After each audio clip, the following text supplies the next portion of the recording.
At a recent press event, the family of Kim Saeron made serious accusations against actor Kim Soohyun, including claims of an inappropriate relationship when she was still a minor and an alleged attack on someone attempting to reveal the truth.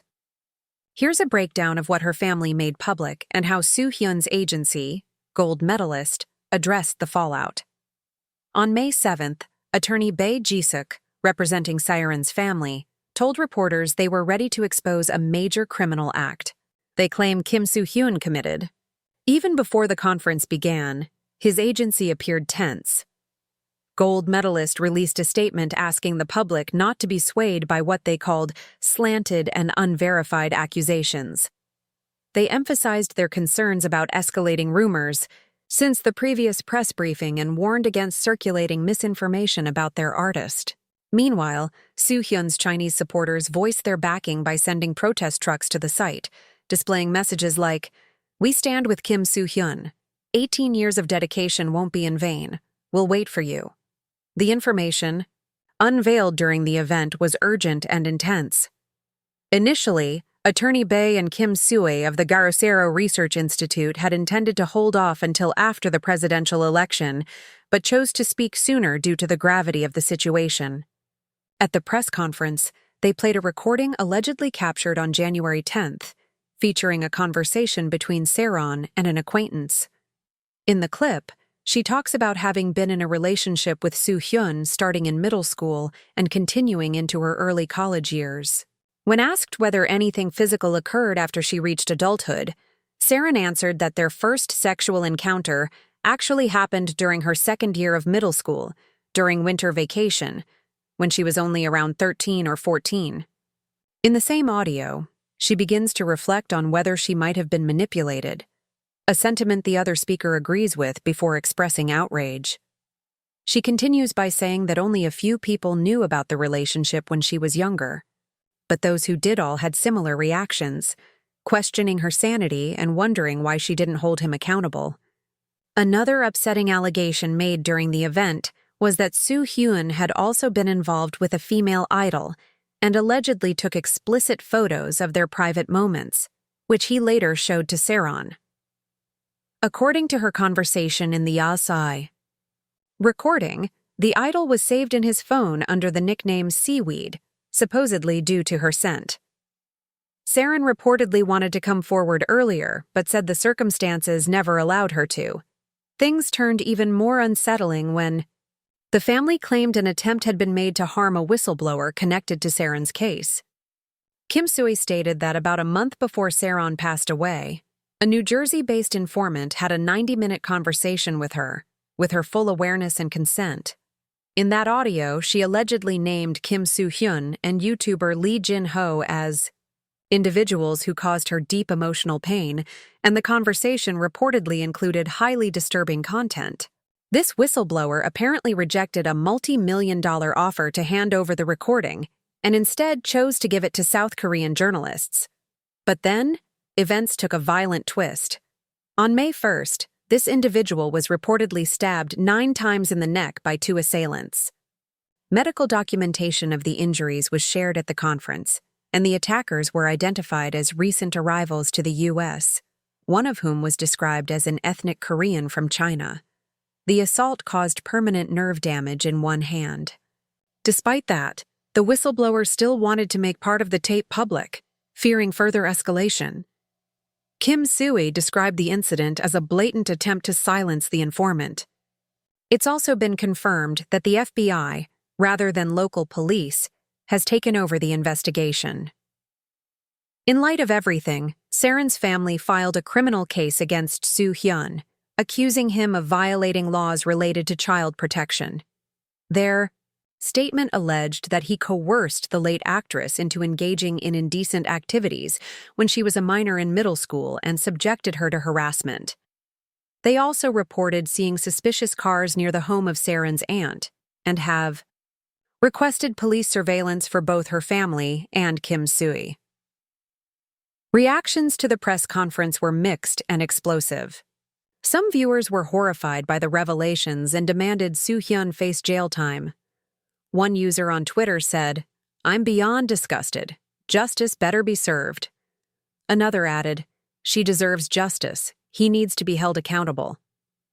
Others felt more optimistic after hearing that the FBI might be getting involved, especially since the attacked whistleblower is an American citizen.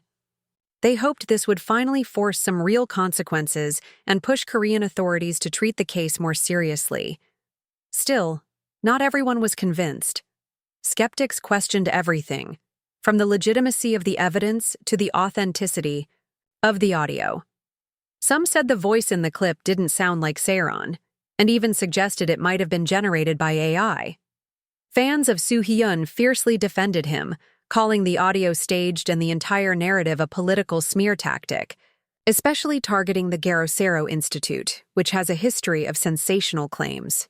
Doubts were also raised about the injury photos shown, with online users claiming those images were already available online, implying they were reused to stir drama.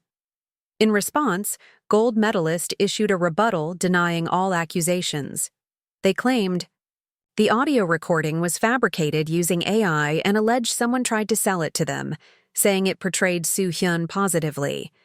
The agency said they refused the offer after determining the voice was artificially produced and noted the seller had no connection to Saeron. They added that once the deal failed, the clip was turned over to Garosero, who went public with what the agency called a manipulated and fraudulent audio file.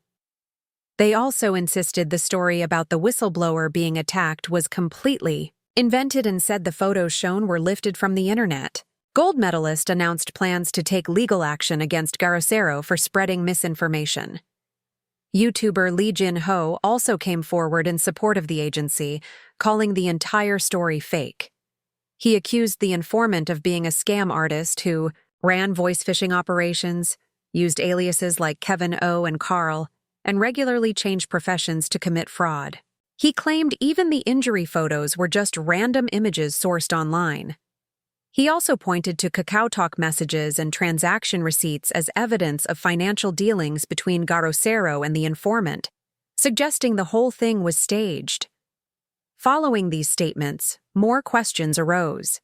Some started to wonder if gold medalists themselves had leaked the audio intentionally, just so they could later discredit it, throwing the entire case into doubt. As many pointed out, if one part of the story is proven false, it casts a shadow over the rest. One commenter said, "I hope the family did their research because this is starting to look like a trap, and they might have walked right into it." Others felt the situation was too dire to be fabricated. They reasoned that if the audio were fake, no one would have tried to harm the whistleblower to prevent its release. And if the FBI really had taken the case, and a formal complaint had been filed under child abuse laws, it seemed unlikely that the family would have proceeded without verifying the evidence first. Some compared it to past cases of celebrity abuse, noting how influence and wealth can be used to manipulate outcomes, including possibly orchestrating attacks on critics. Regarding the photos presented during the press conference, which gold medalist labeled fake, the speakers clarified they were merely used as illustrative examples, not meant to represent the actual injuries, which explains why they can be found through reverse image searches. As for claims that the recording was AI-generated, analysts who studied the file found no indications of artificial manipulation. They reviewed things like metadata, bitrate, and audio fidelity, all of which pointed to a genuine human recording, most likely done with a smartphone or a handheld recorder. They also highlighted natural elements in the clip, like breathing patterns and emotional shifts, that are difficult for AI to convincingly mimic. Neither Garosero nor Saeron's family has responded to the claims that their evidence was falsified. And on the other side, gold medalist has yet to release the supposed version of the tape they say was offered to them, one where Saeron reportedly speaks favorably of Soohyun. Right now, it feels like everyone is holding their cards close while the public waits for more concrete proof from either side. But since it's gold medalist making the claim that the clip is fake, the responsibility is on them to show real evidence. We'll be keeping a close eye on this as it unfolds, so make sure you're subscribed so you don't miss any updates. If you found this breakdown helpful or have your own thoughts on the controversy, drop a comment below, give this video a like, and don't forget to hit that bell so you stay in the loop. Thanks for watching.